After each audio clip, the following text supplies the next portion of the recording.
So, the Elseworlds crossover for the Arrowverse aired last week, and everybody has been pestering me as to why I haven't done a review for it. But to be honest, the real reason I haven't done a review is really because I didn't feel like talking about it. I know, it's crazy because this is a crossover, it's one of the biggest events in the Arrowverse. Why did I not feel like making a review right after?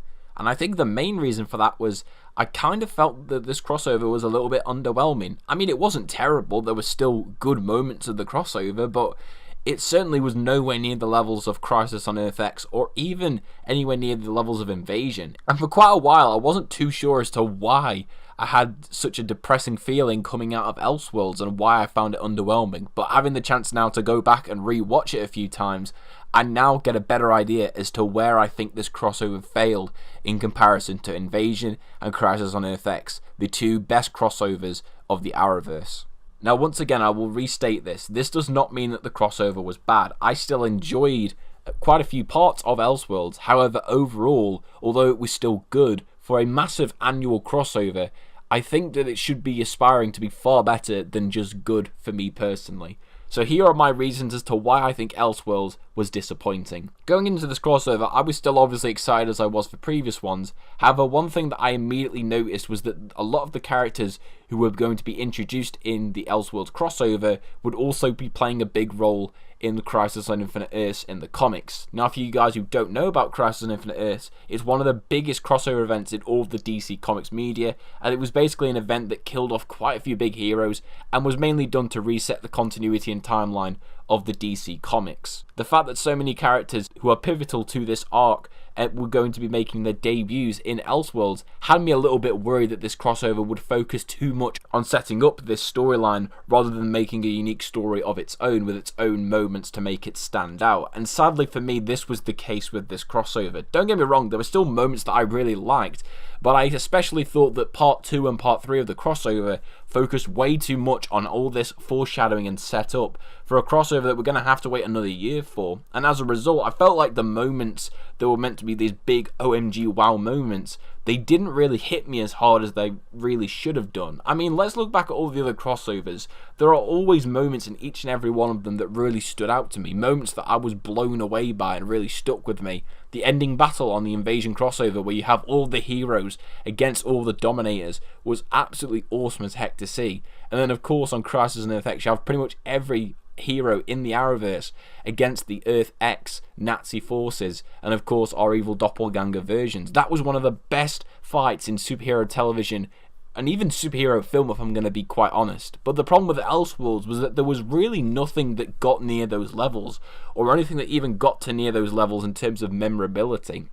I mean, yeah, you had the big final fight in the end of part 3, but I didn't really find it very interesting, and I didn't really find it that memorable. The most memorable sequence or fight scene in the entire crossover was probably the fight scene with Diggle in part 2, where he's in Arkham Asylum and fighting all those prisoners. That was the only fight sequence in the entire crossover where I was genuinely excited and thought, damn, what a scene, that is great. The rest of them for me just came across as good, but just lacking that charm or wow factor. And once again, I feel like this was because of the fact that they were focused so much on setting up Crisis on Infinite Earths that they really forgot to add moments here that actually really stood out from one another and really helped this crossover stand out by itself. And as a result, I felt like it really hurt those moments overall because they didn't really focus in on them and rather just trying to set up the next crossover. My second problem with the Elseworlds crossover was that I just didn't feel like there were any stakes really in this crossover, or even any emotional weight to what was going on.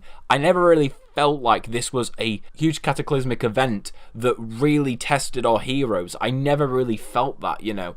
Yeah, you had, Barry and Oliver swapping, lives, but I just never really found it to be as engaging or as there being as much at stake as there was in Invasion or Crisis. And as a result, I felt like a lot of the threats and a lot of the the tension that was created, it didn't really feel real to me. It felt quite artificial and as if it was kind of just there, but it didn't really make sense because the stakes weren't really there. I mean, compare this, where two people swap lives, to an entire Earth waging war against our Earth. It's definitely a downgrade, and I just don't feel like they created anything story-wise that kind of helped this crossover balance out against Crisis by having these, good conflicts or anything at stake. And what I also mean by my point of emotional weight as well was that I never really felt like there was any real risk of anything like serious happening to our characters.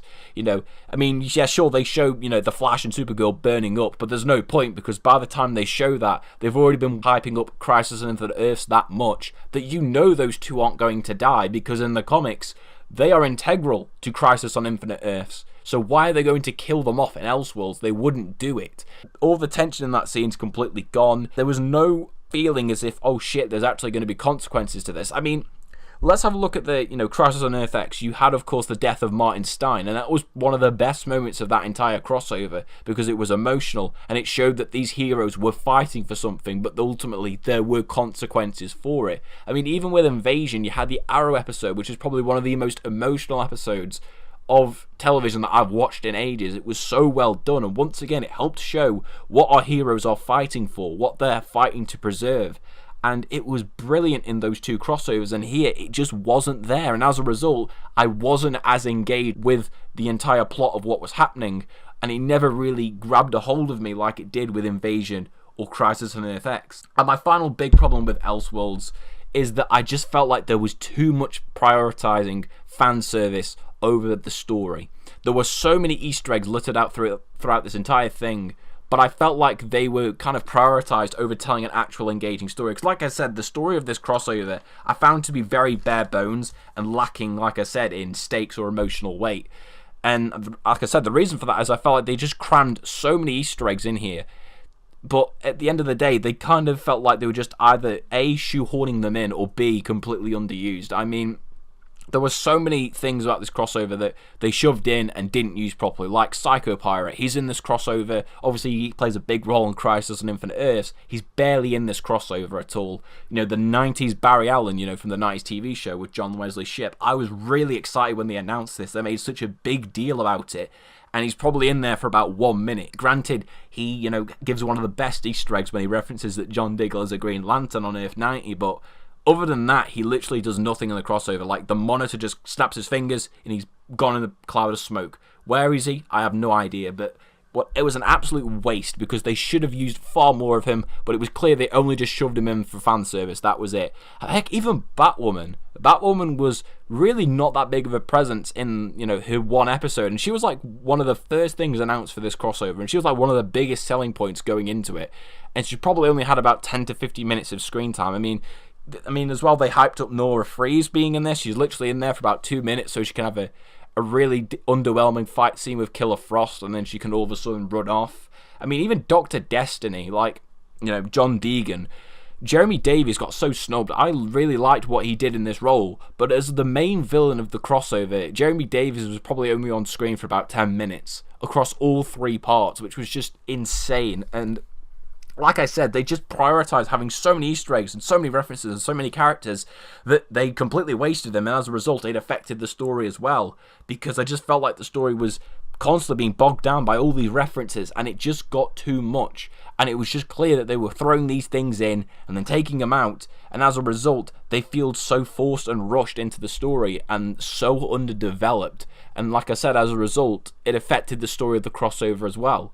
I mean, there were many more things I could ramble on about with the Elseworlds crossover, but they were the main 3 things that stood out to me. And if I had to give the crossover a score overall, I would probably say I would give it a score of maybe a 7 out of 10. I still thought it was good, but like I said, for a big annual crossover event in the Arrowverse, it should be aspiring to be far better than good. Just like how with Justice League wasn't terrible, but for a big team-up film, you expect far more, and the same applies here. This should be far better. It was a big step down from Crisis on Earth X, and a step down from Invasion, like I said. My only hope is that, the CW can take this criticism that the crossover has had, because it's not just been me complaining about it. A lot of other people have been saying the same thing as well. I hope the CW take this on board with Crisis on Infinite Earths, and they make it a big emotional crossover with huge things at stakes, and they don't prioritize fan service over actual storytelling. If they get those things right, I think they could make the best crossover. I'm just a bit sad at the fact that Elseworlds just didn't live up to expectations. I know it did for some people, but for me personally, I found it disappointing. So thank you all very much for watching this video. I know this wasn't quite a review for Elseworlds, it was more of kind of a rant / explanation video as to why I found it disappointing, but I hope you guys understood my points. I want to thank you all very much for watching this video. Subscribe to the channel if you are new for more Arrowverse videos and other great stuff. That being said, I hope to see you all again in the next video. Goodbye.